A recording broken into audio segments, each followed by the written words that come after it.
গজওয়াতুল হিন্দের ভবিষ্যৎবাণী আছে নাকি নাই? আছে নাকি নাই? সুনানে নাসাইর মধ্যে সহিহ বুখারী আর সহিহ মুসলিমের পরে যে কিতাবের অবস্থান বিশুদ্ধতার বিচারে, কিসের তিরমিজি, কিসের আবু দাউদ, এগুলো পরে। বুখারী আর মুসলিমের পরে বিশুদ্ধতার বিবেচনায় ৩ নম্বরে যে নামটা আসবে সুনান নাসাই। সুনান নাসাইয়ের মধ্যে আলাদা অধ্যায় তো আছে, বাবু গজওয়াতিল হিন্দ, হিন্দুস্তানের জিহাদ, হিন্দুস্তানের জিহাদ এই শিরোনামে।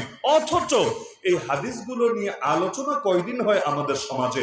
2 জন সাহাবী থেকে তিনটা হাদিস বর্ণিত আছে সেখানে। একজন সাহাবীর নাম আবু হুরায়রা রাদিয়াল্লাহু তাআলা, আরেকজন সাহাবীর নাম সাওবান রাদিয়াল্লাহু আনহু। সাওবান রাদিয়াল্লাহু আনহু বর্ণনা করেন, আল্লাহ রাসূল বলেন, স্পষ্ট কথা নবীর, দুটো দল এমন, যেই দুটো দলকে আল্লাহ জাহান্নাম থেকে মুক্তি দিয়ে দিয়েছেন।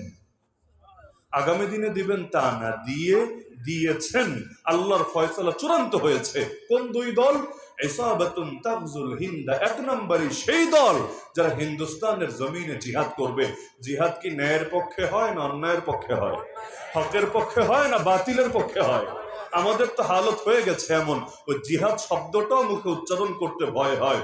যদি হায়াত কমে যায়, যদি জেলে যাওয়ার কারণ তৈরি হয়ে যায়, যদি এর জন্য আমাদের এই হয় সেই হয়,